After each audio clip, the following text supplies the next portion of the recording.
President-elect Trump's cabinet is taking shape tonight. He's nominating Robert F. Kennedy Jr. to lead the Department of Health and Human Services. As Nicole Sganga reports, the choice of the anti-vaccine activist raised questions about whether the Senate will approve him. President-elect Donald Trump announced another controversial pick for his cabinet, Robert F. Kennedy Jr. for Health and Human Services Secretary. In a post on his Truth Social site, Trump said, quote, "For too long, Americans have been crushed by the industrial food complex and drug companies who have engaged in deception, misinformation, and disinformation when it comes to public health." At his Mar-a-Lago estate, the president-elect spoke Thursday night during a gala for a conservative think tank.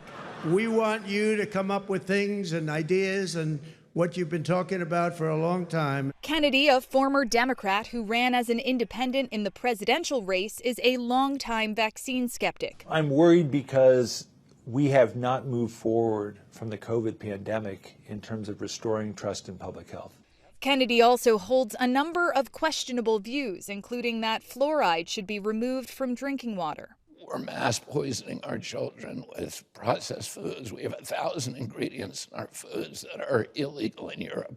The news comes a day after the president-elect announced he'll nominate former Representative Matt Gaetz as U.S. Attorney General. As I've talked to colleagues, there are some real concerns about whether or not the Senate will unilaterally give away its critical confirmation power. On Friday, the House Ethics Committee is set to vote on whether to release a report looking into a range of allegations against Gaetz, including sexual misconduct. He has nothing to hide. Matt Gaetz is a straight up and let it out. Let the American people see.